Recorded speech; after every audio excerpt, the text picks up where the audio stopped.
अनुवाद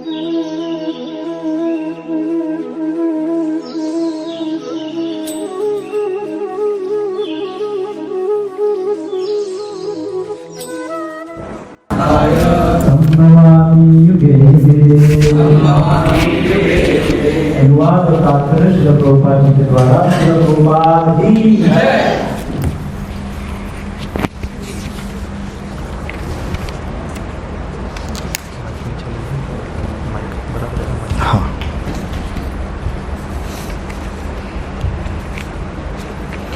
भक्तों का उद्धार करने, दुष्टों का विनाश करने तथा धर्म की फिर से स्थापना करने के लिए मैं हर युग में प्रकट होता हूँ। तात्पर्य श्रील प्रभुपाद जी के द्वारा। श्रील प्रभुपाद की जय।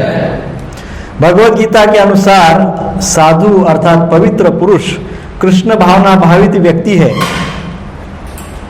अधार्मिक लगने वाले व्यक्ति में भी यदि पूर्ण कृष्ण चेतना हो तो उसे साधु समझना चाहिए।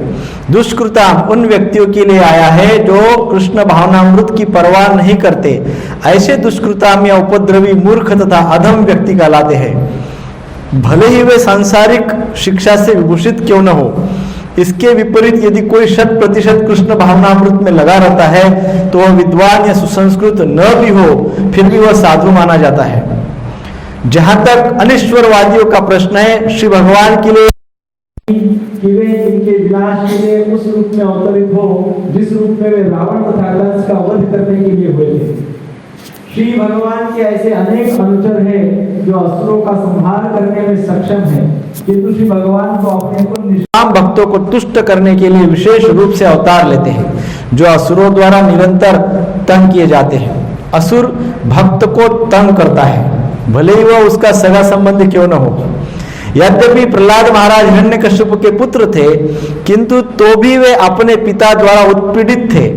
इसी प्रकार श्री कृष्ण की माता देवकी यद्यपि कंस की बहन थी, किंतु उन्हें तथा उनके पति वसुदेव को इसलिए दंडित किया गया था क्योंकि उनसे श्री कृष्ण को जन्म लेना था। अतः भगवान श्री कृष्ण मुख्यतः देवकी के उद्धार करने के लिए प्रकट हुए थे, कंस को मारने के लिए नहीं, किंतु ये दोनों कार्य एक साथ संपन्न हो गए। अतः यह कहा जाता है कि श्री भगवान भक्त का उद्धार करने तथा दुष्ट असुरों का संहार करने के लिए विभिन्न अवतार लेते हैं। कृष्णदास कविराज खुद श्री चैतन्य चरितामृत में निम्नलिखित श्लोक से अवतार के सिद्धांतों का सारांश प्रकट होता है। सृष्टि हेतु एई मूर्ति प्रपंच अवतारे, से ही ईश्वर मूर्ति अवतार नाम धरे। मायातीत परव्यो में सवार अवस्थान, विश्व अवतारी धरे अवतार नाम। अवतार अथवा ईश्वर का अवतार भगवत धाम से भौतिक प्राकट्य हेतु होता है। ईश्वर का वह विशिष्ट रूप जो इस प्रकार अवतरित होता है अवतार कहलाता है। ऐसे अवतार भगवत धाम में स्थित रहते हैं। जब वे भौतिक सृष्टि में उतरते हैं तो उन्हें अवतार कहा जाता है।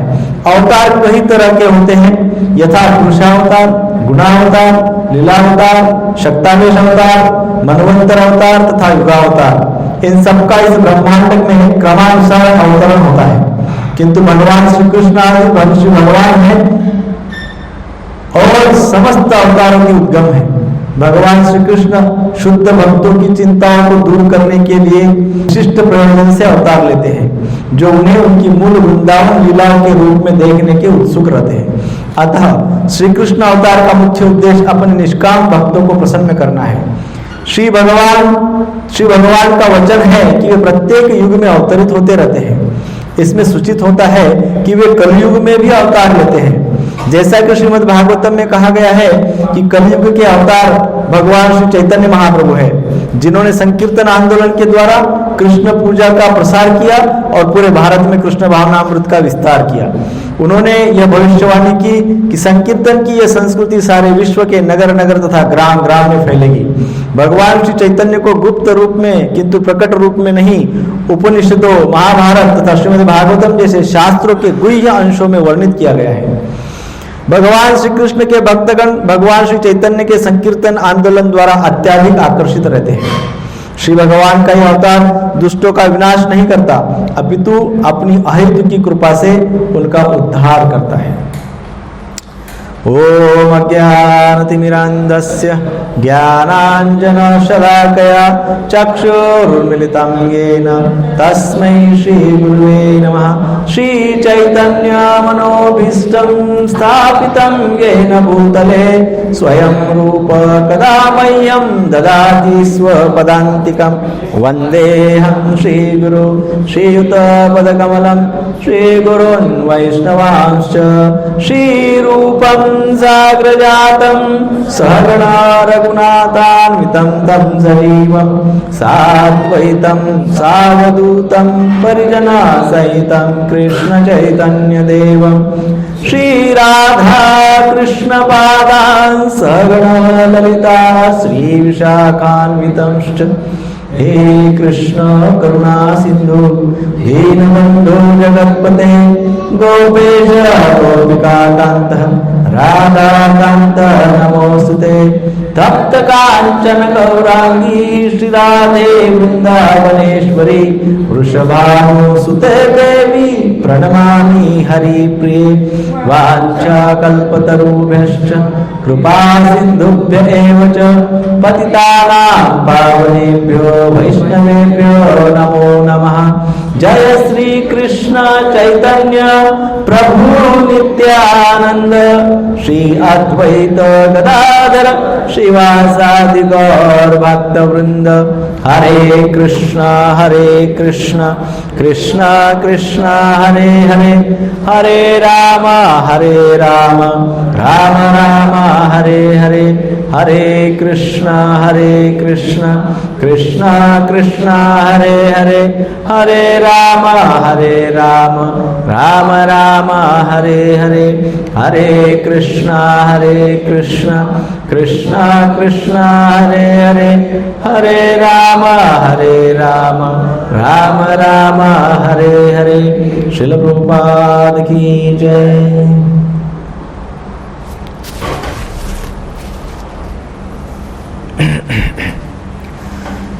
परित्राणाय साधूनां विनाशाय च दुष्कृतां धर्म संस्थापनार्थाय संभवामि वेगे। सो प्राय सभी इस श्लोक को जानते हैं, है ना, बचपन से ही सुनते आ रहे हैं। भक्तों का उद्धार करके और दुष्टों का विनाश करके धर्म की स्थापना करके भगवान प्रसन्न होते हैं। ये भगवान का मुख्य कार्य बिजनेस है। This is the business of भगवान। भगवान अपने बिजनेस का विस्तृत वर्णन कर रहे हैं इस श्लोक में कि भाई मेरा ये काम है। बहुत लोगों को मन में संशय रहता है कि भगवान करते क्या है, कुछ काम धाम है कि नहीं है। तो भगवान ये करते हैं, पूरा 24/7 भगवान की ये कार्यकलाप होते हैं। तो हम जैसा पहले के श्लोक में देखते हैं 4.5, सबके पास भगवद गीता है। 4.5 चौथे अध्याय का 5वां श्लोक। उस श्लोक में भगवान ने बताया है, क्या बताया है?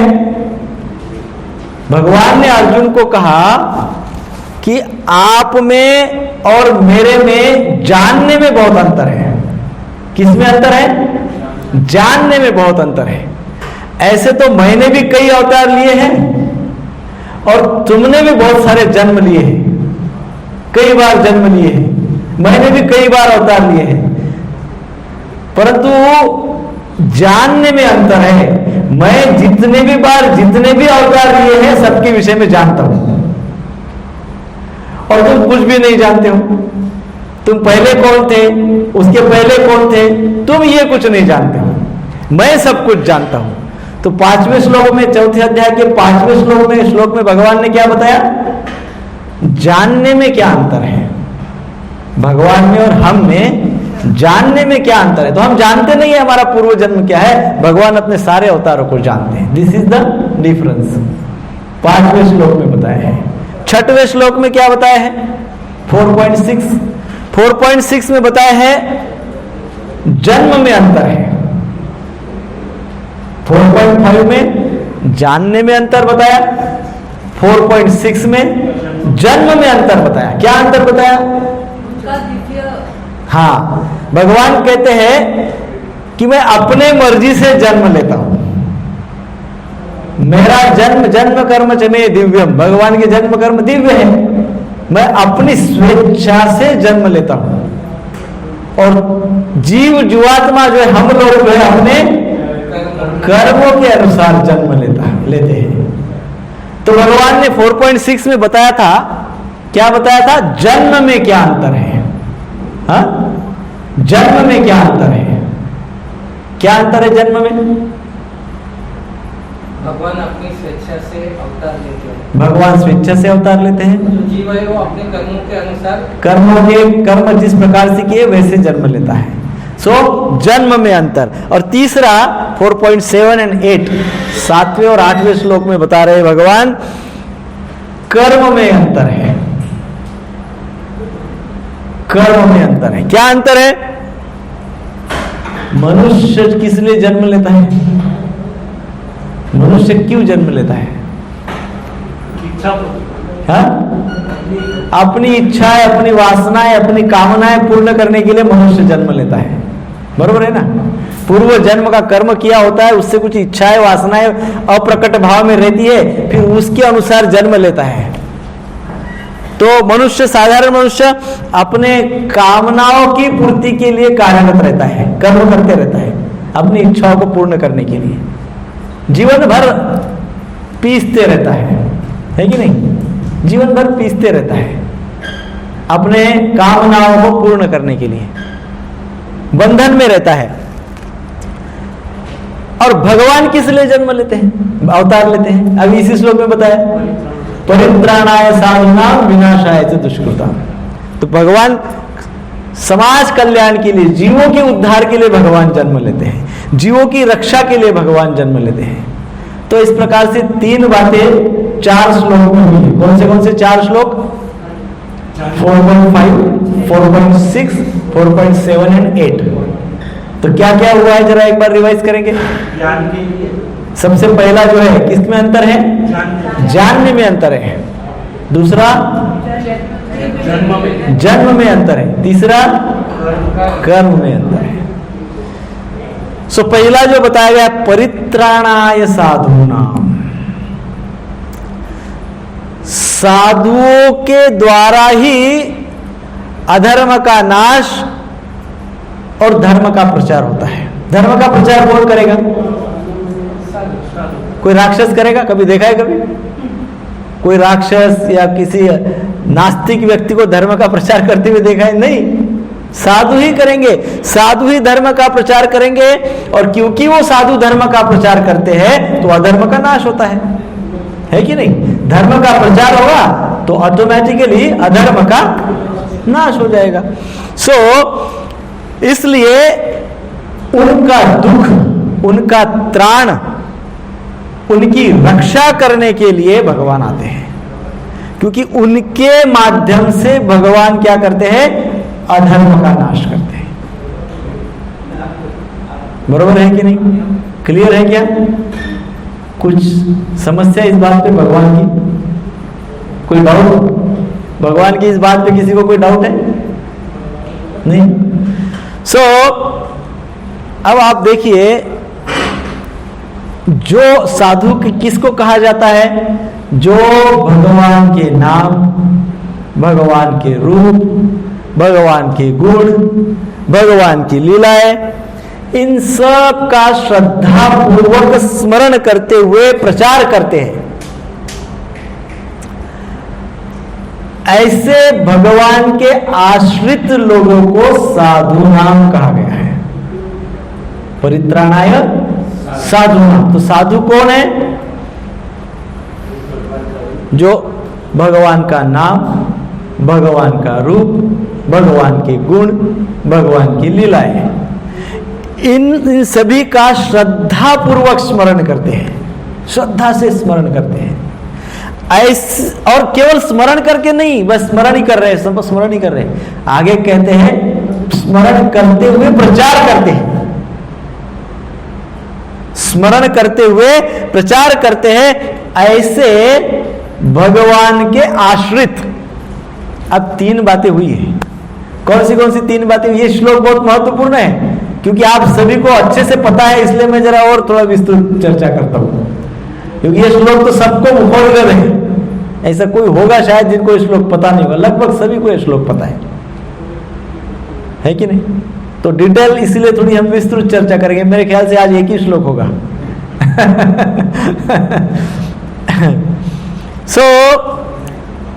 पहली बात, जो भगवान के नाम रूप गुण लीला का श्रद्धा से स्मरण करता है, पहली बात क्या?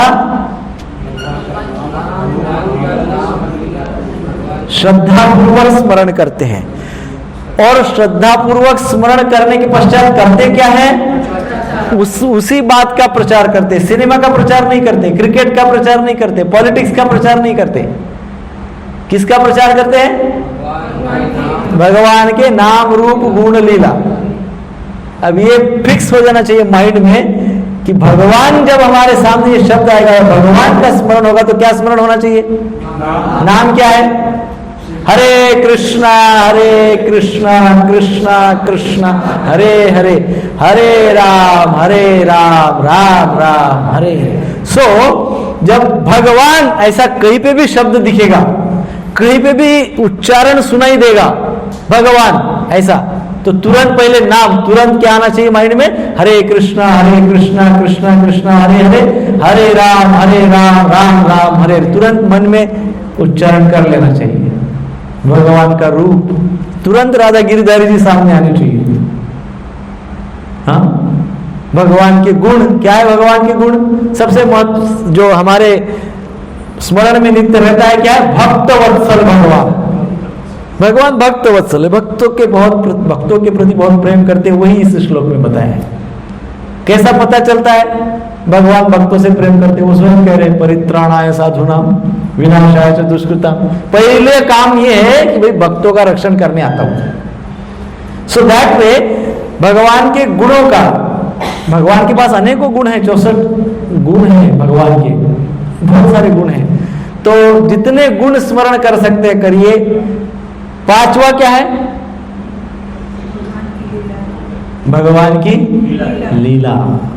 भगवान बहुत नटखट है, बहुत लीला करते हैं, बहुत लीला करते हैं। जैसा छोटा बालक, आप कभी चौपाटी घूमने गए हो तो रेत में छोटा बच्चा होता है, वो बहुत अच्छा रेत का किला बनाता है ना, रेत का बंगला खड़ा कर देता है। बहुत मजा आता है उसको बनाते वक्त, बंगले को, और उसको तोड़ देता है। तो तोड़ते वक्त भी इंजॉय, बच्चा जब वो बंगला बनाया, वो बंगला तोड़ देता है, तब भी वो उसको आनंद आता है, मजा आता है। तो भगवान भी यही करते हैं, सृष्टि की रचना करते हैं और सृष्टि को विनाश कर देते हैं। और दोनों कलाओं में दोनों वक्त भगवान आनंद का अनुभव करते हैं। भगवान की ये सृष्टि लीला है, इसको क्या कहते हैं? सृष्टि लीला। भगवान की ये सृष्टि लीला है।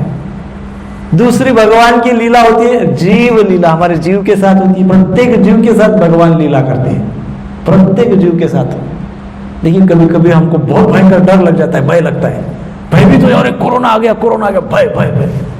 कभी कभी व्यक्ति इतना अहंकार में चूर चूर हो जाता है, अहंकार से इतना ओतप्रोत हो जाता है कि वो किसी को भी अपमानित कर देता है। ये भी जीव लीला है ना। जीवों के साथ भगवान कई बार इस प्रकार से लीला करते, इतनी प्रकार से परीक्षा करते हैं कि वो देखते कि जीवात्मा का कैसा, क्या आगे क्या प्रयोजन है इसका। है ना। सो जीव लीला, भगवान की ऐसी अनेकों लीला है। हमको रास लीला सब जानते हैं, अभी गरबा चल रहा है तो रास लीला सब जानते हैं, लेकिन ये रास लीला का विक्षेप है जो चल रहा है। ये क्या है? विक्षेप है। तो इस प्रकार से भगवान की अनेकों लीलाएं हैं। श्रीमद् भागवतम का इसलिए पाठ करना चाहिए जिसमें भगवान की अनेकों लीलाओं का हमको स्मरण हो सकता है। तो नाम रूप गुण और लीला। इसमें नाम रूप गुण और लीला का श्रद्धापूर्वक स्मरण करता है, फिर उससे जो उसको अनुभूति होती है उसका प्रचार करता है। दूसरी बात और तीसरी बात कही गई है, ऐसे भगवान के आश्रित लोगों का रक्षण भगवान करते हैं। आश्रित, सरेंडर सोल, समर्पित आत्माएं, भगवान को सरेंडर जो आत्माएं हैं, आश्रित है, ऐसे लोगों का भगवान क्या करते हैं? रक्षण। साधु नाम, इसलिए उनके लिए शब्द आया है, ऐसे सारे भक्तों के लिए। अब श्रील प्रभुपाद जी इन सारी बातों को केवल एक वाक्य में समराइज करते हैं। तात्पर्य में श्रील प्रभुपाद जी क्या कहते हैं? तात्पर्य में श्रील प्रभुपाद जी कहते हैं, जो परित्राणाय साधुनाम, साधुनाम अर्थात जो अभी तक हमने चर्चा की वो बात, और उसी को क्या कहते हैं? तो प्रभुपाद जी कहते हैं, जो कृष्ण भावना भावित व्यक्ति है वही साधु है।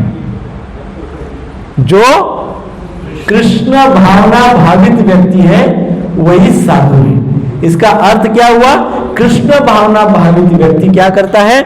नाम रूप गुण लीला आदि का श्रद्धापूर्वक स्मरण करता है, उसका प्रचार करता है और भगवान पे आश्रित रहता है कि नहीं? ये एक भक्त की कृष्ण कॉन्शियस, कृष्ण भावनामृत, कृष्ण भावना भावित भक्त का प्रभुपाद जी ने तात्पर्य में वर्णन किया है। यदि हम अपने आप को भक्त कहते हैं तो ये प्रभुपाद जी ने की हुई व्याख्या और भगवान श्री कृष्ण ने की हुई व्याख्या हमें पूर्ण करनी चाहिए। हमारा नाम रूप गुण लीला में अटूट विश्वास होना चाहिए। हमने जो संभव हमने पाया है उसका प्रचार करने का प्रयास करना चाहिए। किसी एक जीव को भी आपने सत्मार्ग में लगाया, आध्यात्मिक मार्ग में लगाया, तो भगवान वहां बहुत प्रसन्न हो जाते, जगह पे ही नृत्य करने लगते, डांस करने लगते भगवान। वाह, एक जीव को जोड़ दिया इसने, बिकॉज वेरी हैप्पी। जैसे एक पिता को अपना खोया हुआ बच्चा मिल गया तो पिता को कितना आनंद होगा कि नहीं होगा? खोया हुआ बच्चा एक पिता को मिल गया, पिता एकदम आनंदित हो जाएगा। वैसे ही एक भटके हुए जीव को कृष्ण भक्ति में लेके आए, Krishna will be very happy, he will dance.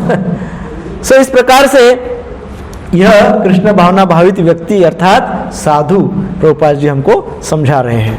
सो अब इसका थोड़ा विस्तृत वर्णन भी है शास्त्र में। साधु नाम, साधु अर्थात साध प्लस उ, अर्थात साध का अर्थ है पूर्ण करना या समाप्त करना।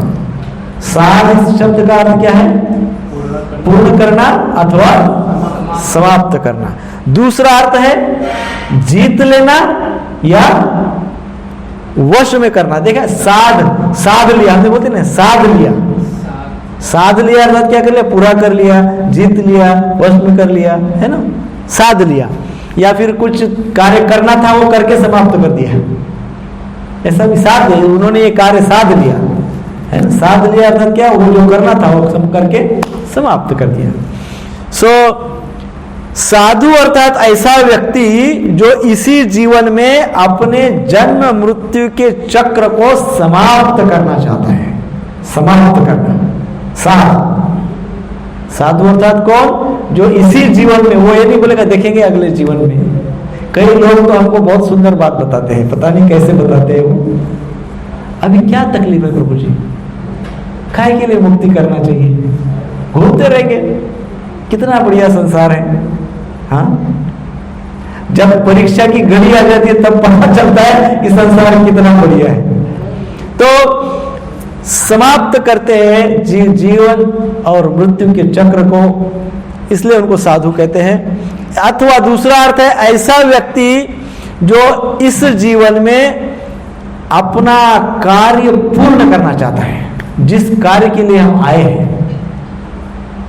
कुछ तो अरेंजमेंट होगी ना। देखो किसका किसका जन्म कहाँ कहाँ हुआ है, कोई कहाँ जन्म लिया, कोई कहाँ जन्म लिया, किसी को क्या परिस्थिति प्राप्त हुई, किसी को क्या परिस्थिति प्राप्त हुई, कोई सक्सेसफुल हुआ, कोई वहां सक्सेसफुल हुआ, कोई फेल हुआ।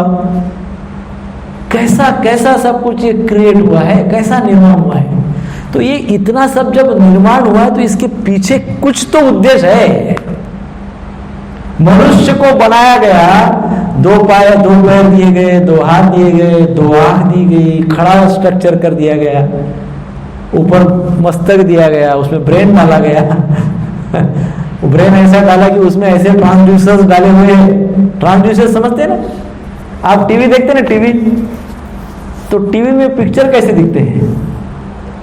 वो जो वातावरण में, जो स्पेस में जो वेव्स है, रेडियो वेव्स वगैरह, वो वेव्स को कैच करने वाला कुछ तो टीवी यंत्र में रखा हुआ है, टीवी सेट में लगा हुआ है, ट्रांसड्यूसर्स, वो रिसीव करते हैं सिग्नल को। मनुष्य को भी ब्रेन दिया गया है। ये ब्रेन क्या करता है? High power signal receive. Brain तो सबको दिया है, कुत्ते को, बिल्ली को, गाय को, भैंस को, बैल को, सबको ब्रेन दिया गया है।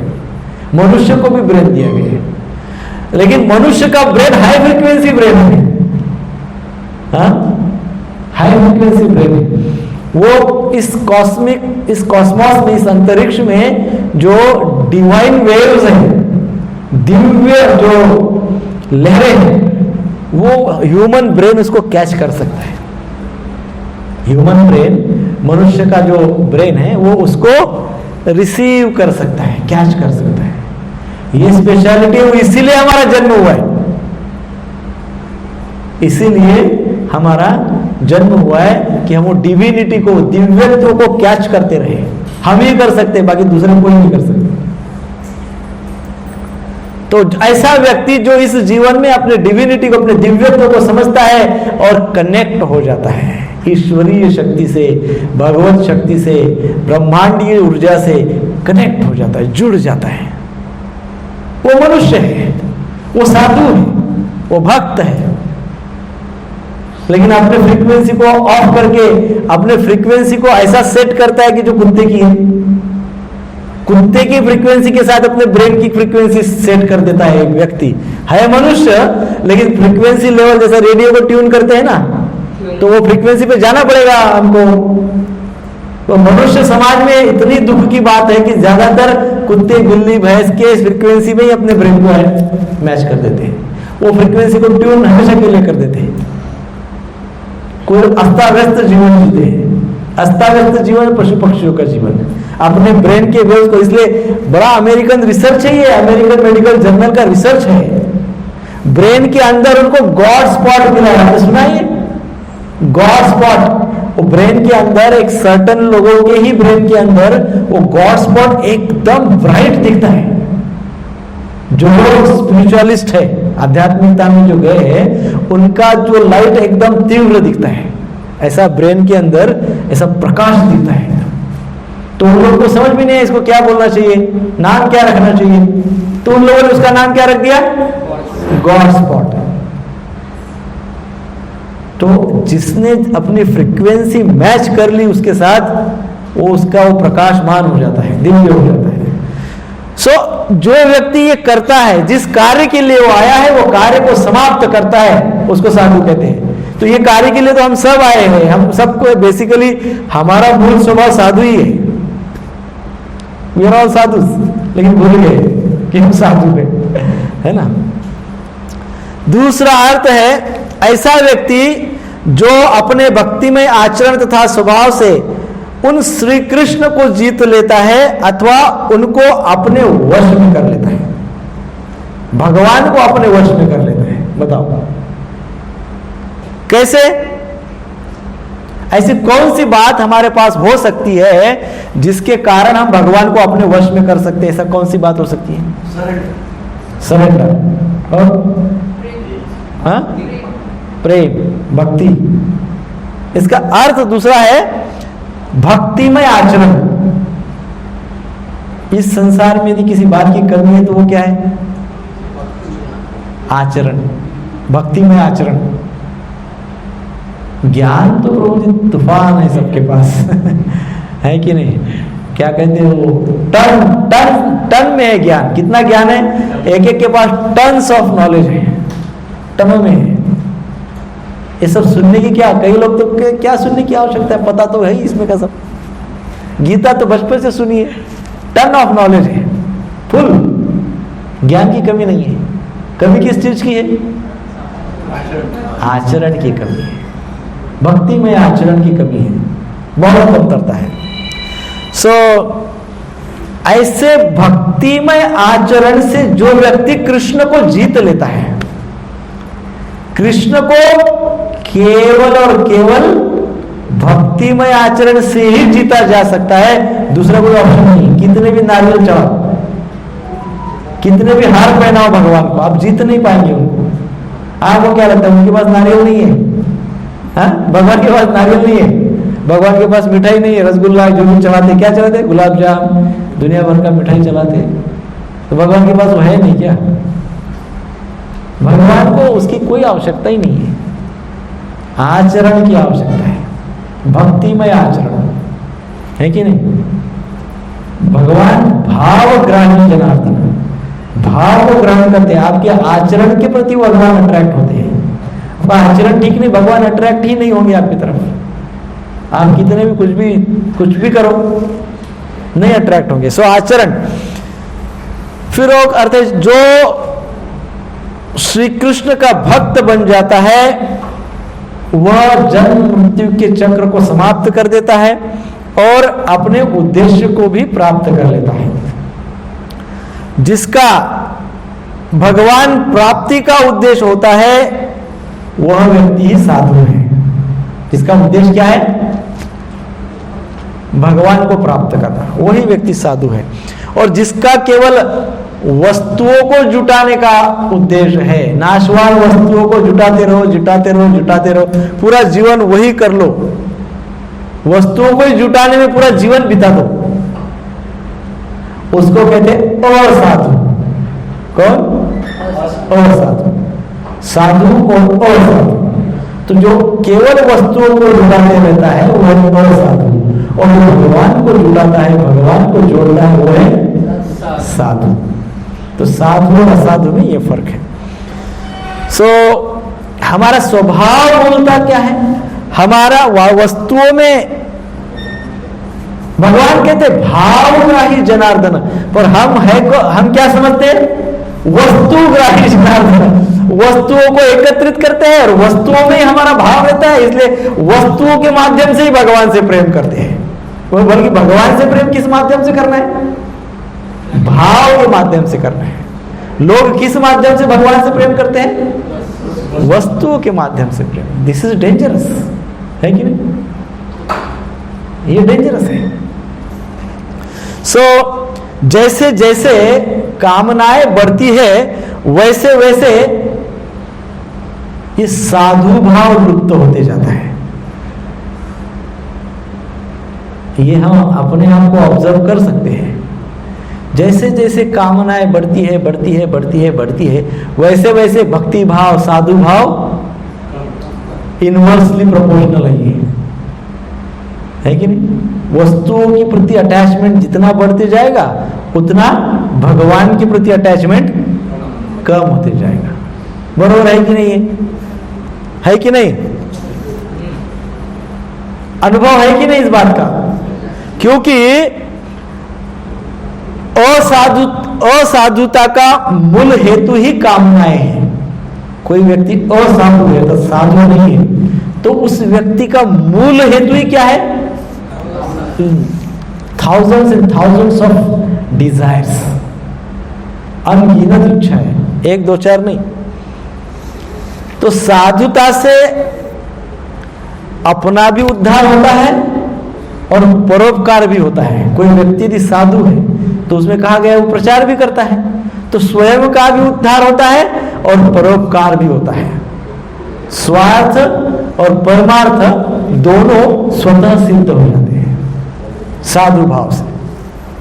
साधु पुरुष के भाव और क्रियाओं में पशु, पक्षी, वृक्ष, पर्वत, मनुष्य, देवता, पितृ, ऋषि, मुनि आदि सब का हित भरा हुआ होता है। जो भक्त होते हैं उनके भाव में इन सब का हित भरा हुआ होता है।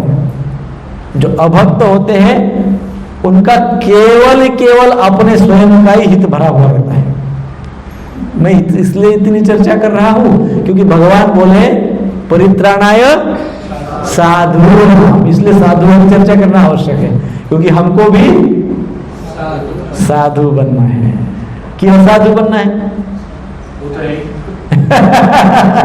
उसकी बनने की आवश्यकता नहीं है। वो तो जो साधु नहीं है वो नेचुरली असाधु ही है। बीच में का कोई रास्ता नहीं है, गोल्डन मिडल नहीं है, सूर्य मध्य ऐसा कुछ होता भी नहीं है, आइदर साधु और असाधु। सो ये प्रश्न हो सकता है कि भाई साधुओं का क्या भय हो सकता है कि उनको बचाने के लिए कृष्ण आते? साधुओं का क्या भय है, साधुओं का क्या त्राण है? परित्राणाय साधुना, क्या त्राण है साधुओं को? क्या त्राण हो सकता है? भक्तों को क्या भय हो सकता है, क्या त्राण हो सकता है? तो भक्तों में सांसारिक पदार्थों का महत्व कहो या उद्देश्य कहो नहीं होता है।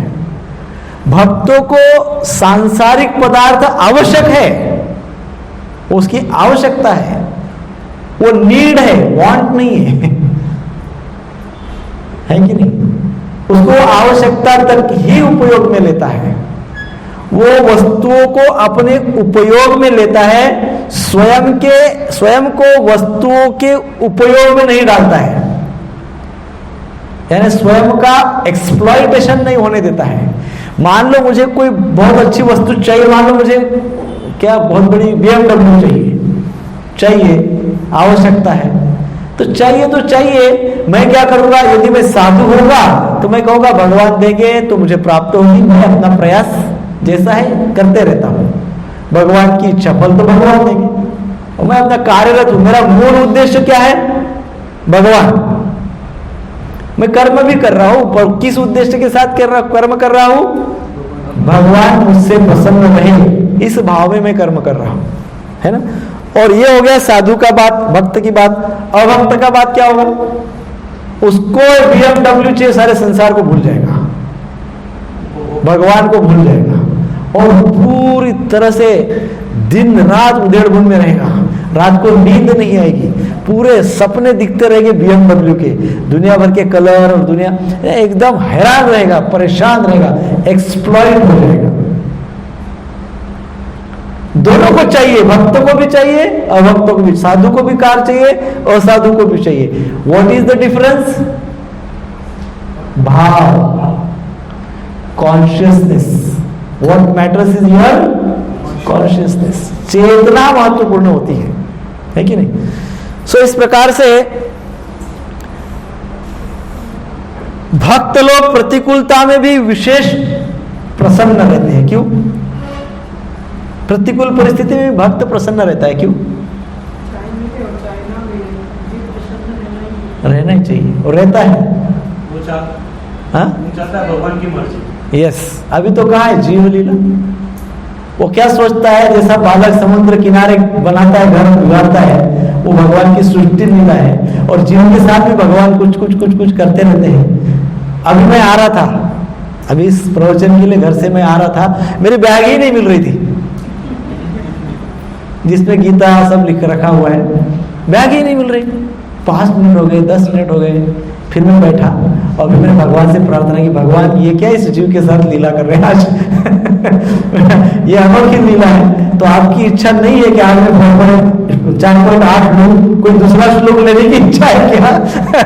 ऐसा मैंने भगवान को प्रार्थना की।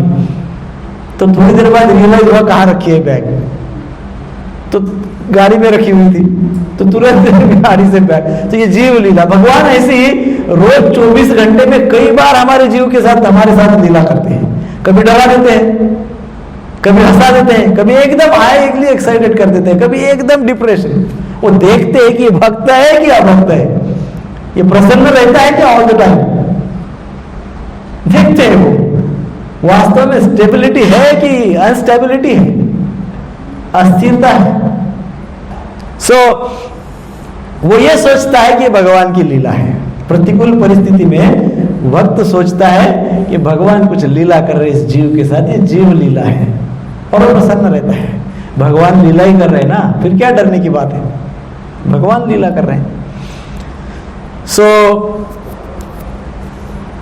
ये बात भी महत्वपूर्ण है कि प्रतिकूलता में जितना व्यक्ति को ज्यादा रियलाइजेशंस होते हैं ना, उतने रियलाइजेशन प्राप्त करने के दूसरे कोई साधन नहीं है। प्रतिकूल परिस्थिति में यदि व्यक्ति सही भाव में रहता है तो उस समय उसको जो साक्षात्कार होते हैं, जो रियलाइजेशंस होते हैं, वो संसार की कोई यूनिवर्सिटी आपको सिखा नहीं पाएगी। वो रियलाइजेशन संसार के कोई भी विश्वविद्यालय सिखा नहीं पाएंगे। बहुत अच्छे रियलाइजेशंस होते हैं और इसलिए बहुत अधिक लाभ होता है। वो दैट इज द क्या कहते हैं, वो मोस्ट फेवरेबल सिचुएशन, बहुत ही फेवरेबल परिस्थिति है वो भक्ति बीज बोने की, भक्ति का बीज बोने की वो सबसे अनुकूल परिस्थिति होती है। कौन सी? प्रतिकूल परिस्थिति। कोई व्यक्ति प्रतिकूल परिस्थिति में आ गया तो हम उनको भक्ति की ओर आकृष्ट कर सकते हैं, है ना? सो इसलिए भक्तों को प्रतिकूलता में भी दुख नहीं होता है। क्यों? क्योंकि वो कृष्ण के ऊपर डिपेंड हो जाते हैं, निर्भर हो जाते हैं। वो सोचते हैं कृष्ण देख लेंगे, है कि नहीं? कृष्ण सोच लेंगे, कृष्ण देख लेंगे।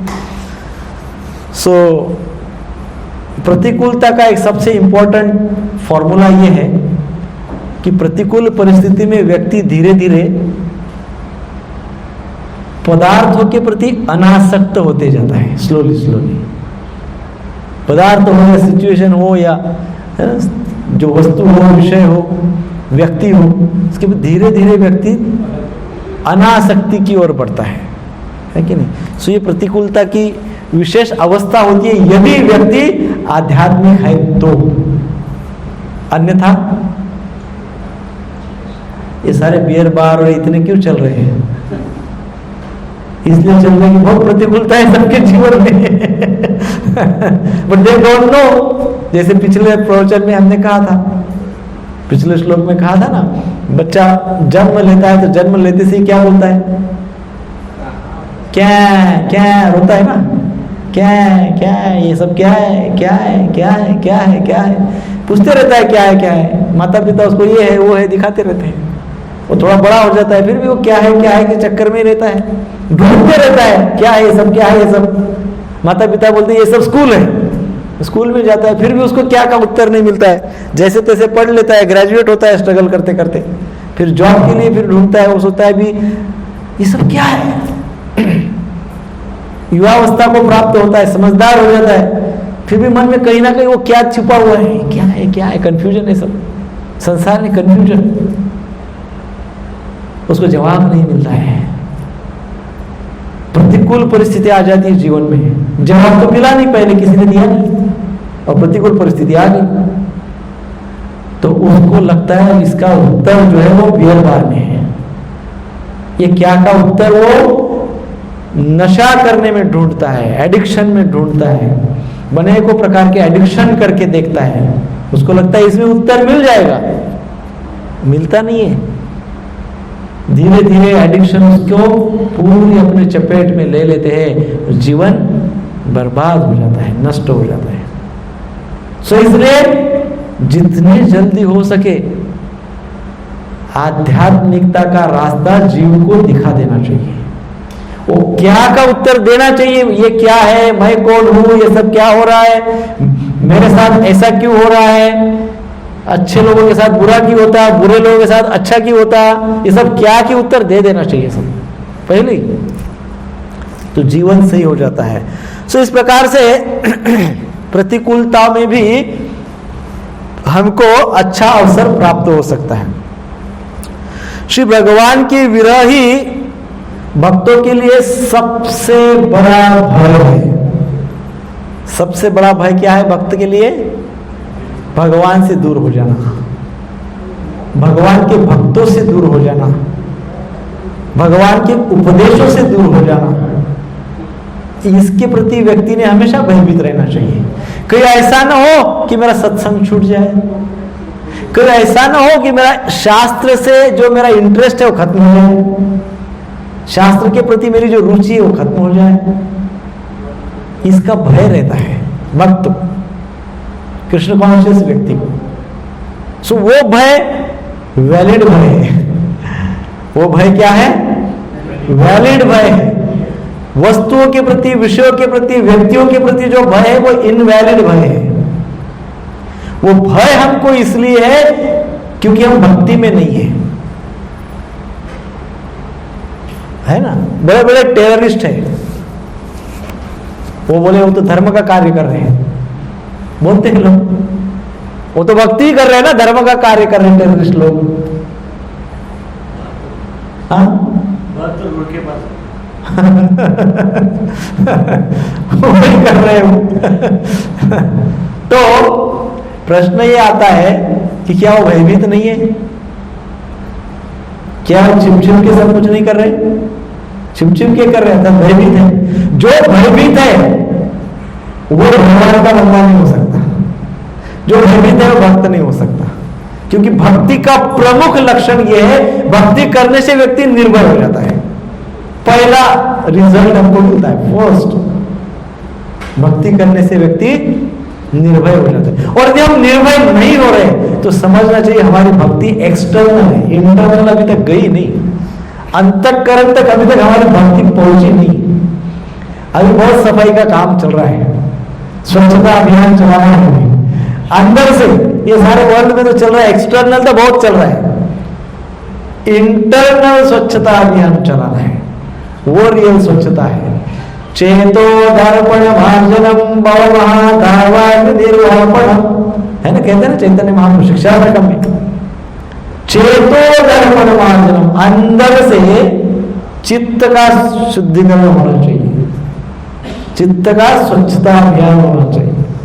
वो जिसका हो जाता है, जिसकी भक्ति अंदर तक पहुंची है, वो व्यक्ति निर्भय हो जाएगा।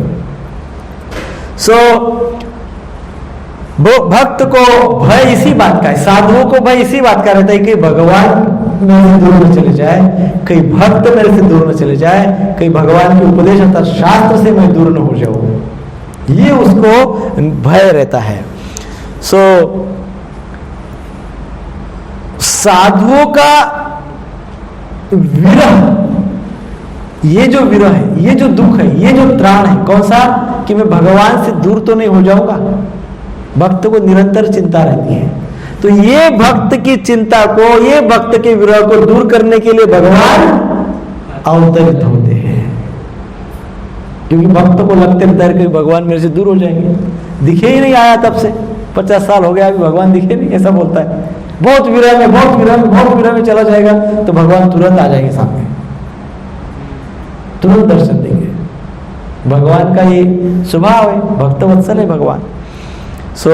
चैतन्य चरितामृत में वर्णन आता है, कली काले नाम रूपे कृष्ण अवतार, नाम हैते है सर्व जगत निस्तार। कली काले नाम रूपे, कली काले नाम रूपे कृष्ण अवतार, कली काल में भगवान ने ऑलरेडी अवतार ले चुका है। कौन सा अवतार? नाम, कली काले नाम रूपे कृष्ण अवतार, नाम हैते है सर्व जगत निस्तार। जब तक संसार में लोग नाम लेते रहेंगे तब तक इस संसार का कल्याण तो होते ही रहेगा, इस संसार का रक्षण तो होते ही रहेगा। चैतन्य चरितामृत में कहा गया, क्योंकि कृष्ण का नाम क्या है? कृष्ण का अवतार ही है।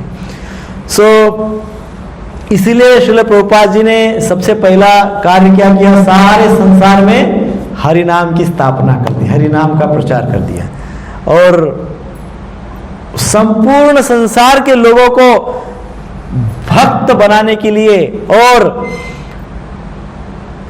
उनको पापों से उनकी रक्षा करने के लिए हरे कृष्ण महामंत्र का उपदेश श्रील प्रभुपाद जी ने पूरे संसार में दिया है ना। क्योंकि कहा गया है ना शास्त्र में, क्या? कलिकाले नाम रूपे कृष्ण अवतार है ना। नाम होते हैं सर्व जगत निस्तार, सर्व जगत का निस्तार करना है तो पहले सब जगत को तो नाम तो पता होना चाहिए। अमेरिकन लोगों को तो पता भी नहीं था नाम, रशियन लोगों को कृष्ण नाम भी पता नहीं था। सारे संसार का विस्तार करने वाला तो नाम है। तो प्रभुपाद जी ने पहले क्या किया?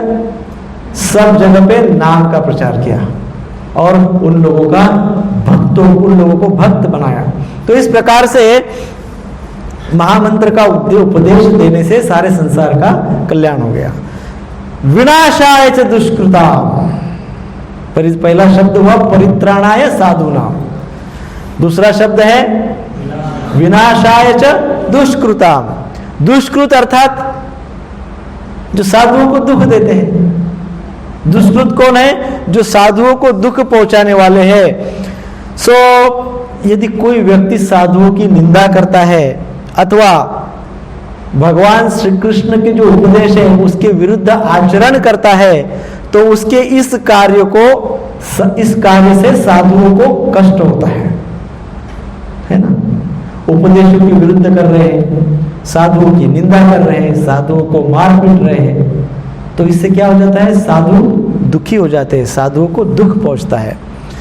सो भगवान दुष्टों का नाश करते हैं, अर्थात क्या?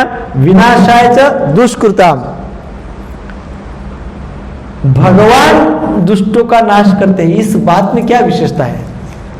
दुष्टों का नाश तो पुलिस भी कर सकती है, कोई भी कर सकता है, भगवान करते हैं, इसमें क्या क्या विशेषता है? भाई दुष्टों का नाश, आतंकवादियों को कोई पुलिस फोर्स भी मार सकता है, कोई भी मार सकता है। भगवान का कोई परिकर आके भगवान उसको विशेष एम्पावर करके वो भी मार सकते हैं। भगवान स्वयं दुष्कृत का नाश करते हैं, ये क्या बात है? भगवान स्वयं नाश करते हैं तो कोई जीव का उद्धार हो जाता है। हाँ, भगवान कभी भी राक्षसों को मारने का फर्स्ट प्रायोरिटी नहीं होते हैं, वो राक्षसी प्रवृत्ति को मारने का विचार करते हैं। इसलिए कहा जाता है हम सब के अंदर रावण है, कुंभकर्ण है, हिरण्याक्ष है, हिरण्यकश्यपु है, संसार के टॉप मोस्ट टेररिस्ट हमारे अंदर है। वो एक टेररिस्ट ने कुछ वर्षों पहले केवल एक बिल्डिंग उड़ा दी थी अमेरिका में। हाँ? वो हिरण्याक्ष ने पूरी पृथ्वी उठा के फेंक दी थी। बताओ, इतना भयंकर टेररिस्ट था वो हिरण्याक्ष। उसने एक बिल्डिंग उड़ाई तो सारे संसार में हाहाकार हो गया। हिरण्याक्ष ने क्या किया था? पूरी पृथ्वी को उठाया, फेंक दिया निचले लोगों में। क्या भयंकर टेररिस्ट! वो अपने अंदर है, वो टेररिस्ट हमारे अंदर है, वैसा राक्षस हमारे अंदर है। हिरण्याक्ष है, हिरण्यकश्यपु है, बड़े भयंकर भयंकर राक्षस है हमारे अंदर। देखो, नहीं तो सोचो आप 16 माला का एक दिन विचार करो कि 25 माला जप करना है। सोचो आप, तुरंत कंस जागृत हो जाता है हमारे अंदर का। तो इतना कृष्ण का नाम लेगा, देखो कैसा नाम लेगा। कुछ ऐसी परिस्थिति क्रिएट कर देता है वो। अरे 25 माला की तो बहुत दूर की बात हो गई, 5 बार नाम नहीं लेना हो सकता है, अंदर के राक्षस एक्टिवेट हो जाते हैं। मंदिर में आए, भगवान की आरती चल रही है, बहुत सुंदर मंगल आरती में आए, मंगल आरती चल रही है, बड़े उत्साह से भक्तगण मंगल आरती कर रहे हैं, और रावण जागृत हो जाता है। मतलब मेरी आरती छोड़ के इधर सुबह सुबह आरती करने आया। हाँ? कोई विचार के रूप में, कोई भयंकर भौतिक विचार के रूप में आ जाता है। वहां मंगल आरती चल रही है, आंखें उधर देख रही है, लेकिन अंदर क्या है? रावण है, रावण आ गया है वो विचार के रूप में। सो इसलिए हमारे अंदर जो है ना, बड़े विघातक शक्तियां बैठी हुई हैं, हमारे ही अंदर है। जैसे हम कई बार कहते, पूर्व के समय में दिख जाते थे राक्षस लोग, भगवान सीधा आके अपना बाण से उड़ा देते थे। अब राक्षस सीख गए बात पुराने लोगों से, अब वो डायरेक्ट नहीं आते, ऐसे डायरेक्ट नहीं आते युद्ध करने के लिए, विचारों के रूप में आते हैं। अमर राक्षस को हमारे अंदर जागरूक होना होगा तो कोई एक विचार का रूप ले लेता है, वो विचार हमारे अंदर आ जाता है, और फिर हम धीरे धीरे धीरे राक्षसों जैसे दिखने लगते हैं। वो विचार हमारे ऊपर इतना हावी हो जाता है कि हम उपदेश भूल जाते हैं, साधु भूल जाते हैं, भक्त भूल जाते हैं, कृष्ण भूल जाते हैं, शास्त्र सब भूल जाते हैं, क्योंकि उस समय राक्षस का राज होता है, राक्षस हमको हमारे ऊपर हावी हो जाता है। सो भगवान क्या करते हैं? भगवान तो भक्त वत्सल है, भगवान तो जीवों के ऊपर दया करते हैं, प्रत्येक जीवों के प्रति भी भगवान दया दिखाते हैं। सुहृद सर्वभूतानां, संपूर्ण जीव सृष्टि के प्रति भगवान सुहृद है, दयालु है। तो भगवान पहले सोचते कि नहीं नहीं, मैं इसको क्या मारूं, इसके अंदर जो है ना, इसको मार देता हूं। इसके अंदर जो मन में भयंकर भयंकर विचार है, सो इसलिए कहा जाता है कि भगवान का नाम सतत उच्चारण करने से वो जो विचार है वो नष्ट हो जाते हैं। पहले आ जाते हैं, एक साथ मिलके आते हैं, धीरे धीरे धीरे नष्ट हो जाते हैं, प्रोवाइडेड हमारा जो जप है वो ध्यान पूर्वक होना चाहिए। अटेंटिव चैंटिंग, अटेंटिव लिसनिंग, ध्यान पूर्वक जप करना, ध्यान पूर्वक श्रवण करना, इसका फल इतना अगाध है कि आप कल्पना नहीं कर सकते। लेकिन प्रॉब्लम क्या है, वो ध्यान पूर्वक होता नहीं, अटेंटिवली कुछ नहीं होता है, ना श्रवण होता है ना स्मरण होता है। क्यों ऐसा होता है?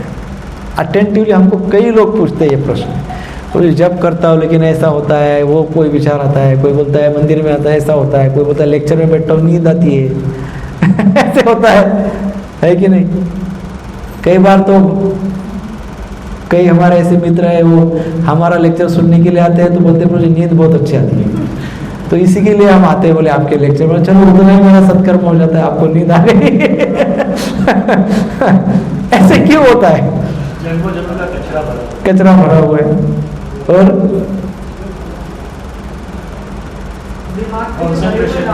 हाँ वही कॉन्सेंट्रेशन, हाँ राक्षस रावण है कंस है, वो सब एक्टिवेट हो जाते वो सब एक्टिवेट हो जाते, भयभीत हो जाते, तो वो तांडव करने लगते। और तमोगुण होता है, यस, चिंताएं होती है, चिंताएं अर्थात तमोगुण। और ऐसा शास्त्र का विशेष आग्रह है। शास्त्र कहते हैं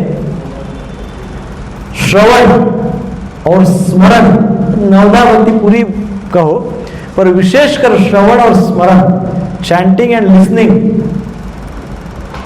इसमें यदि कोई अटेंटिव रहता है, इसमें यदि किसी का कोई इसको ध्यान पूर्वक ग्रहण कर सकता है, तो वही कर सकता है जिसका हृदय शुद्ध है। बहुत बड़ी बात है ये।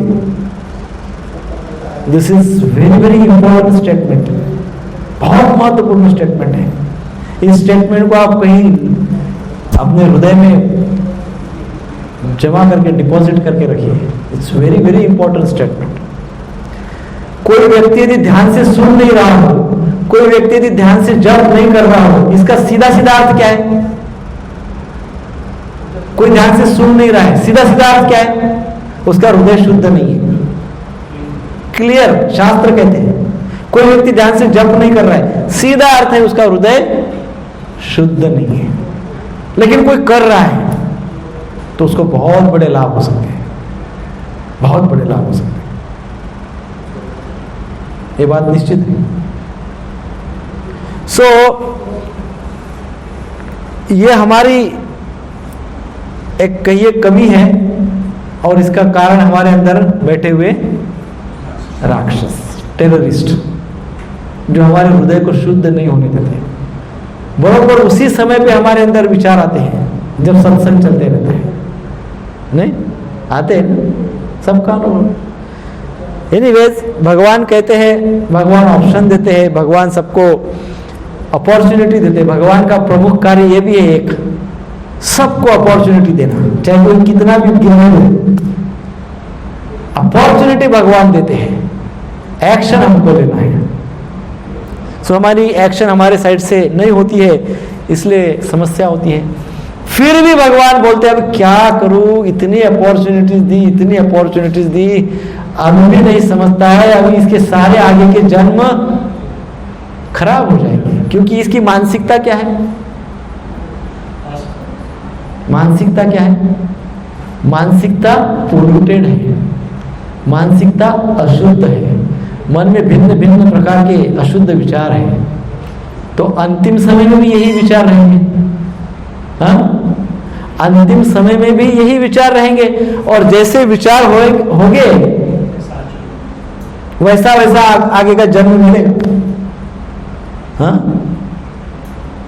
जो जिस भाव में रहेगा वो भाव को प्राप्त होगा।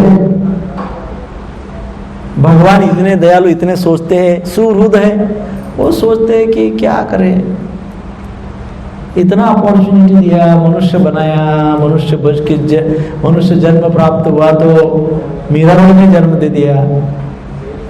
बाजू में बहुत बड़ा मंदिर है, मंदिर भी बनाया बाजू में, वो छोटा था तो बड़ा कर दिया। इतना ही नहीं, जहाँ रहते उसके आजू बाजू में कोई डिवोटी भी रहते हैं, इतना भी दिया। इसके ऊपर भी मंदिर में शनिवार रविवार प्रोग्राम होता है, उसमें उपदेश सीधे सीधे बताए जाते हैं, उसके बाद प्रसाद भी होता है। ये सब दिया। इतनी अपॉर्चुनिटी दिया, इतनी अपॉर्चुनिटी दिया, इतनी अपॉर्चुनिटी दिया, फिर भी कामनाओं से, अशुद्धियों से, एंजाइटी से मुक्त नहीं हुआ व्यक्ति।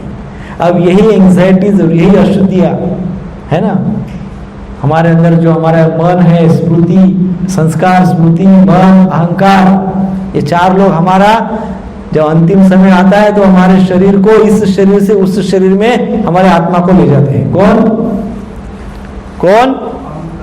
मन सबसे पहले, देन संस्कार, स्मृति और अहंकार। मन, संस्कार, स्मृति, अहंकार, ये चार लोग ऐसे ले जाते हैं ना डेड बॉडी को। ये चार लोग आत्मा को एक जगह से दूसरी जगह ले जाते हैं। तो एक जगह से दूसरी जगह तो कहां ले जाते हैं? दूसरी जगह। लोग कैसे डिसाइड करते हैं कहां ले जाते हैं? उनके ऊपर जिस चीज का सबसे ज्यादा संस्कार हुआ होगा उस दिशा में वो ले जाते हैं, है ना। कभी हाथों से भगवान की पूजा नहीं की होगी, कभी हाथों से जितनी चाहिए उतनी जपमाला नहीं फेरी होगी, तो वो सोचते हैं कि अभी इसको हाथ की क्या जरूरत है, तो अगला जन्म ऐसा दिया जाए जिसमें हाथ ही नहीं है। कौन सा होता है वो जन्म? पक्षियों का। कभी वो हाथ होते नहीं होते। तो जो बॉडी सूट होती है उस बॉडी में उस आत्मा को ले जाके डाल देते हैं। कौन? जिसने सारे संस्कार जीवन भर जमा करके रखे। कौन है वो जमा करके रखने वाला? मन, संस्कार, अहंकार, ये चारों के स्मृति, ये चारों क्या करते हैं? ले जाते हैं ऐसी जगह पे और डाल देते हैं कोई शरीर के अंदर कि जाओ ये शरीर तुम्हारे लिए है, इसका प्रभाव तुम्हारे ऊपर सबसे ज्यादा है, जाओ। एक विशेष बात है प्रभु, कोई ऐसा सोचेगा, क्योंकि अभी तो फास्ट ट्रैक का जमाना है ना, अभी तो क्रैश कोर्स होता है सब जगह पे।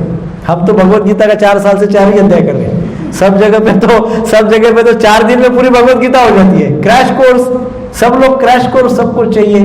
कोई बहुत स्मार्ट होता है, कोई व्यक्ति बहुत स्मार्ट होता है, वो क्या सोचता है, ऐसी बात है क्या, तो मैं ऐसा करता हूँ, जीवन भर मजे कर लेता हूँ, और जब अंतिम समय आएगा तो मेरे मन के ऊपर पूरा भगवान का संस्कार कर देता हूँ। मेरे रूम में चारों तरफ भगवान की फोटो लगा देता हूँ, पूरा टाइम 24/7 टेप रिकॉर्ड सुनता हूँ, हरे कृष्णा हरे कृष्णा हरे कृष्णा हरे कृष्णा करते रहता हूँ, पूरा अंतिम समय में यही करता हूँ, तो मेरे ऊपर संस्कार ये हो जाएगा। तो जब जाऊंगा तो कहाँ जाऊंगा? फिर अच्छी जगह पे जाऊंगा, है कि नहीं? ऐसा कोई ओवर स्मार्ट व्यक्ति सोच सकता है, परंतु कृष्ण की कंडीशन है, शास्त्र में बताया गया है। आप हमको क्या मिलता है? What you deserve and what you desire. Deserve and desire, only desire नहीं, योग्यता और इच्छाएं। योग्यता और इच्छाओं के दोनों के कॉम्बिनेशन के अनुसार मैंने मेरे जीवन भर में जो योग्यता बनाई है वो मुझे मिलेगा, और साथ में डिजायर भी चाहिए। कोई एक से काम नहीं बनेगा। मैंने योग्यता बनाई लेकिन डिजायर नहीं है, तो डिजायर कुछ और है, तो उसको वो फल योग्यता के अनुसार मिलेगा कि कौन सी योग्यता को कौन सी डिजायर मैच करती है, वो व्यक्ति को प्राप्त होगा। तो भगवान दयालु है। भगवान के हाथ से, भगवान के द्वारा यदि किसी की मृत्यु हो जाती है तो क्या होता है पता है? ये जो मन, अहंकार, संस्कार, ये जो कुछ भी है, चित्त, ये सब भगवान जब किसी को मार देते हैं तो केवल वो भौतिक शरीर को नहीं मारते, वो सूक्ष्म शरीर को भी मार देते हैं।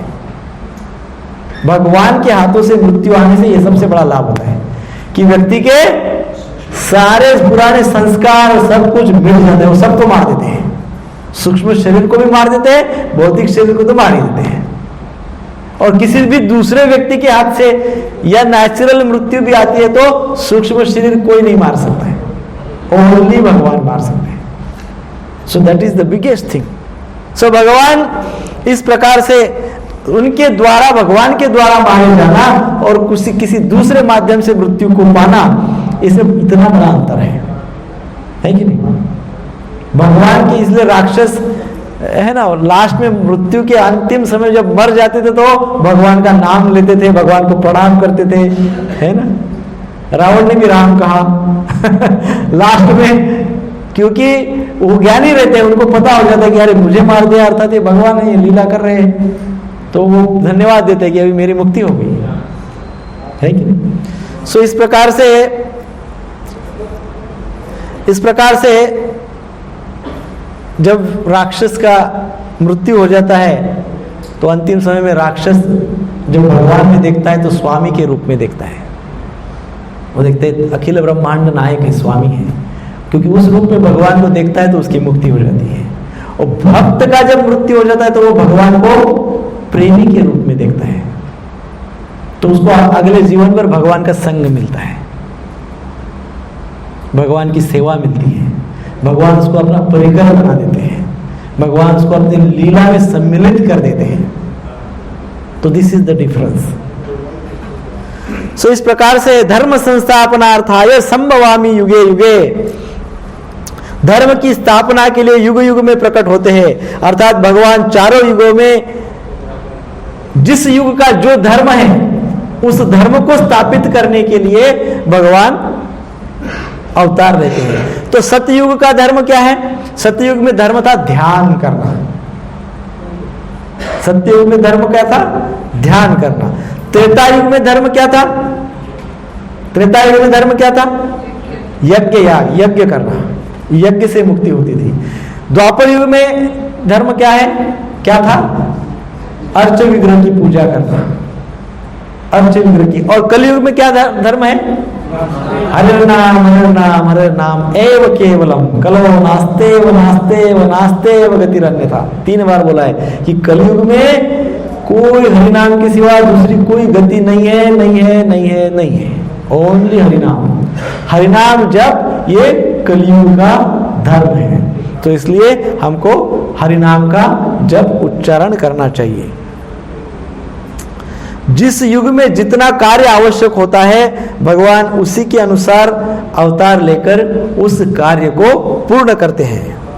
सो आगे के श्लोकों में भगवान बताएंगे कि भगवान के इतने सारे अवतारों को यदि कोई समझ लेता है तो इतने अवतारों को समझने से लाभ क्या होता है ना। भगवान के इतने इतने अवतार हुए, ऐसे ऐसे अवतार हुए, तो फिर ये यदि हम समझ लेते हैं, श्रवण कर लेते हैं, तो इससे हमको क्या फायदा है?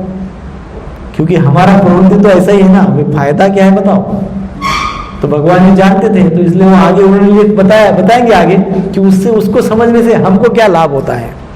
सो भगवान ऐसा है ना, मंदिर में हम जब जाते हैं दर्शन करते हैं तो दर्शन करने के लिए क्या होता है, कई बार जन्माष्टमी के दिन दर्शन के लिए आते हैं तो क्या होता है, जन्माष्टमी के दिन दर्शन आसानी से नहीं मिलता है। कहाँ तक लाइन होती है? हाँ, आप आए हैं क्या कभी दर्शन भगवत जन्माष्टमी के दिन?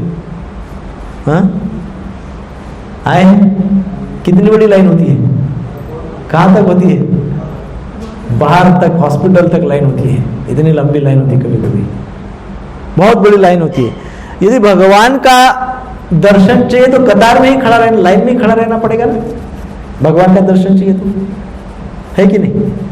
इस बार तो बहुत स्ट्रिक्ट था कि इधर उधर से कोई रास्ता नहीं था लाइन में खड़ा रहना पड़ेगा, और लाइन में खड़े रहेंगे तो ही दर्शन मिलेगा। आप कहेंगे अरे मैं तो उधर वो सृष्टि में 4 घंटा खड़ा था, सृष्टि में 4 घंटा खड़ा था, मुझे दर्शन ही नहीं मिला। अब कहाँ खड़े रहने से दर्शन मिलेगा? लाइन में खड़ा रहने से दर्शन मिलेगा ना। आप बोलेंगे अरे मैंने तो प्रकांड कर्मकांड किया है, ये अश्वमेघ यज्ञ किया है। अरे बट आप कलयुग में जो है उसके लाइन में खड़े ही नहीं ना।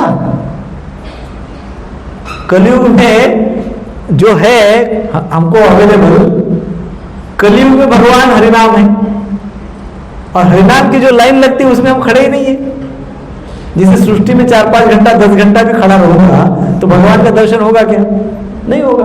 लाइन में खड़ा होगा तो हो जाएगा।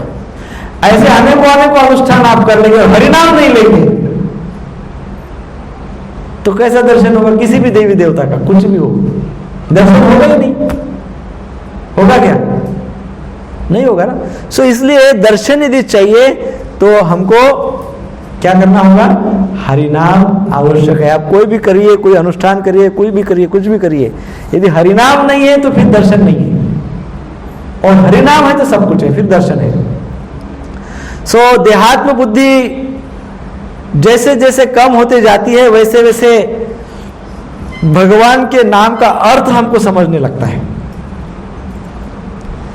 एकदम से शुरुआत में भी कई भक्त हैं, कई सालों से जुड़े हुए, कई सालों से नाम जप कर रहे हैं, लेकिन हरिनाम का जो डेप्थ है, गहराई है, वो शुरुआत में जो जप करते थे, फिर 2-4 साल बाद जो जप करने लग गए, फिर 7-8 साल से जप करने लगे, 15-20 साल से जो जप कर रहे हैं, तो उसका कुछ डिफरेंस पता चलता है।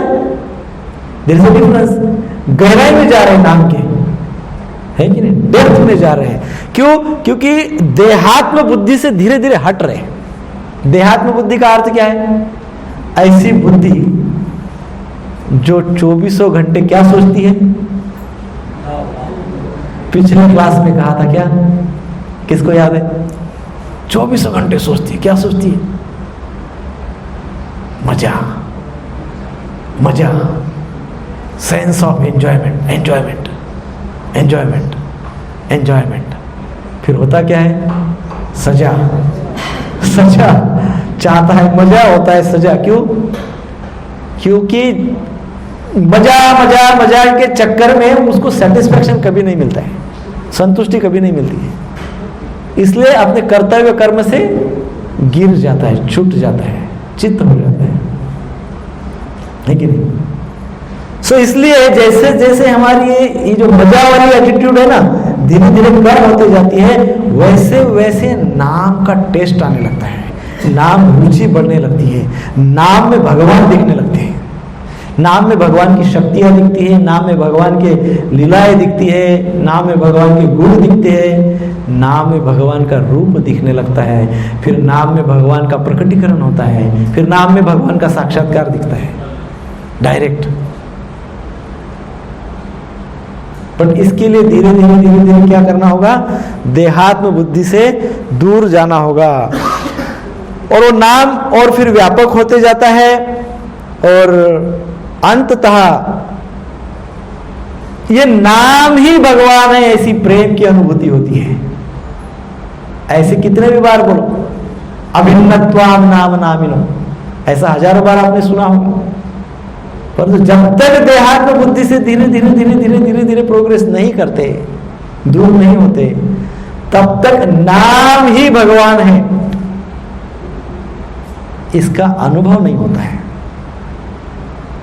इसका अनुभव नहीं होता है कि नहीं? सही बात है कि नहीं? सही बात है कि नहीं? नाम जब तो कर रहे हरे कृष्ण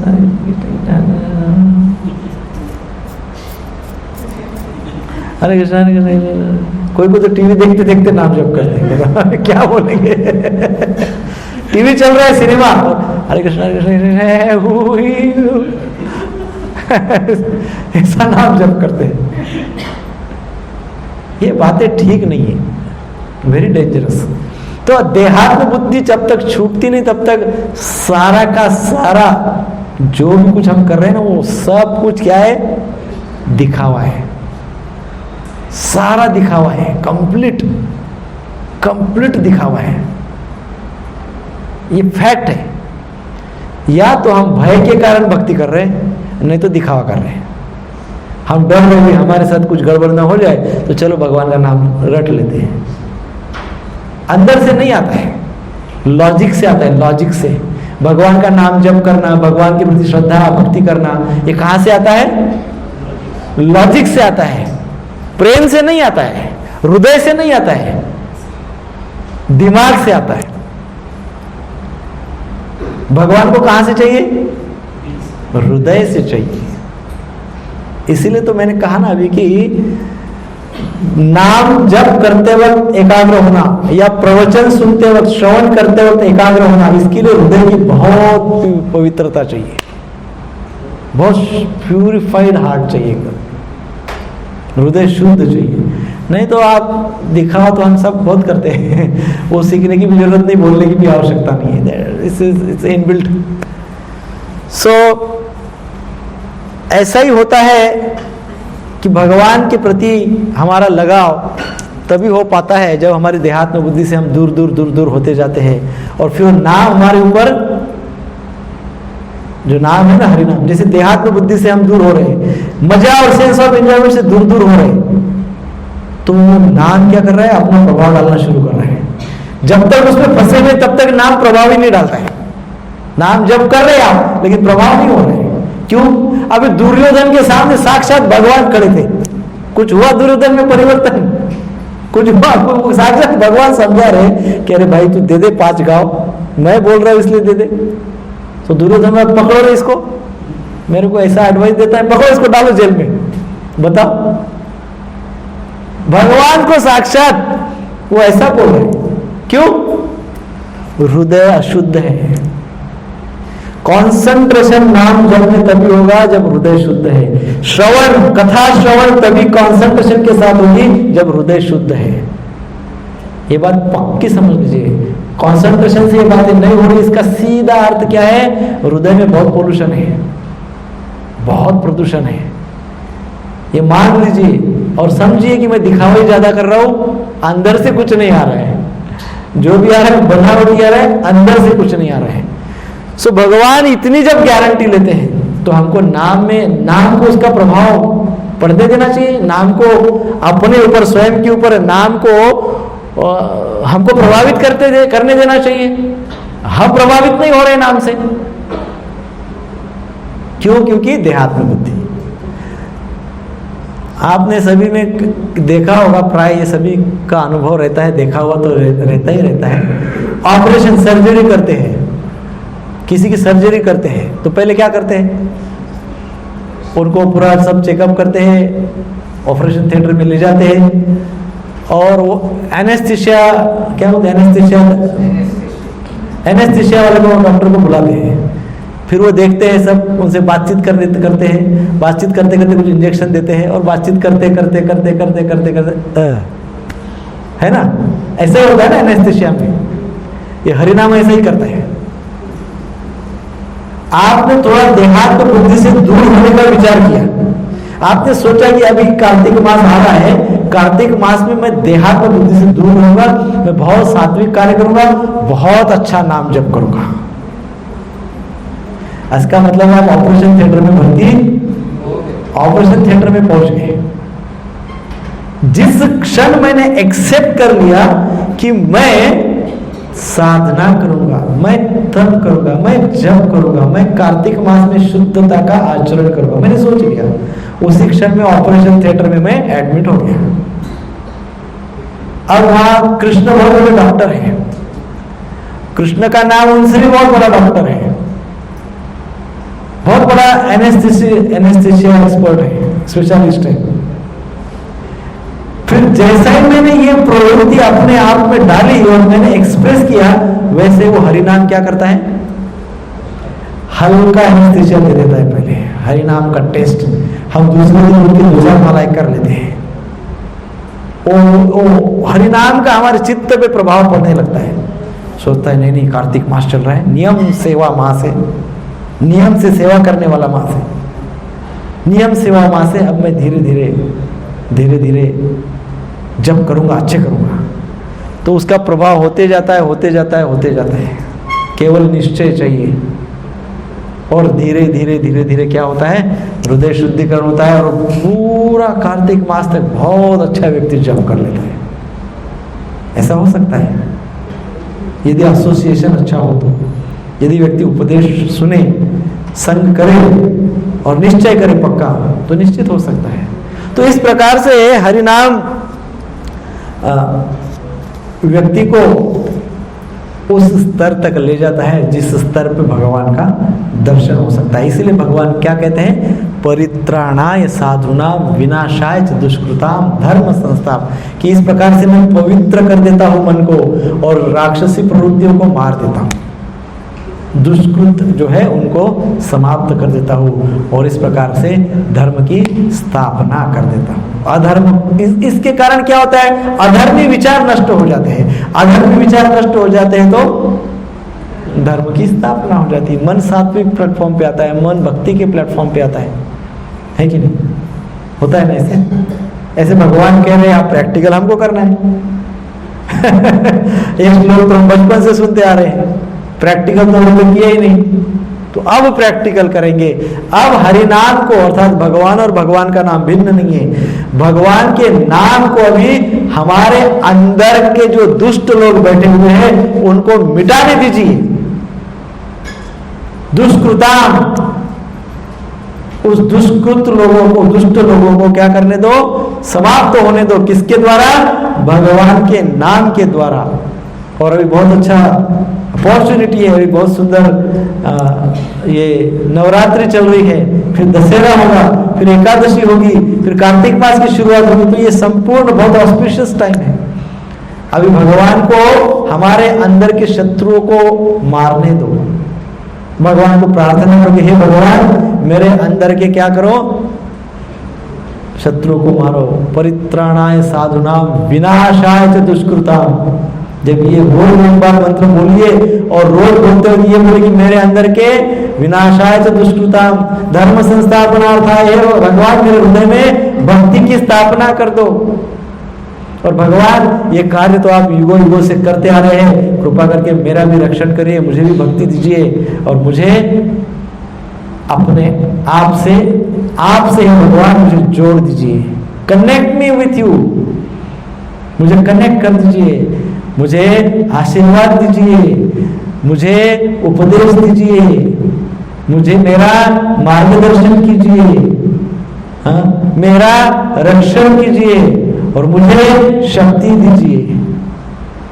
जब भगवान बोल रहे कि मैं आता हूँ हरा और आते रहता हूँ, तो आई रहे, तो आए हुए नाम के रूप में तो सब मांगिए उनको, नाम को, है ना? तो अधर्म नहीं होगा, धर्म की स्थापना होगी। हरे कृष्णा कृष्णा कृष्णा हरे हरे, हरे राम राम राम हरे हरे। श्रील प्रभुपाद की जय।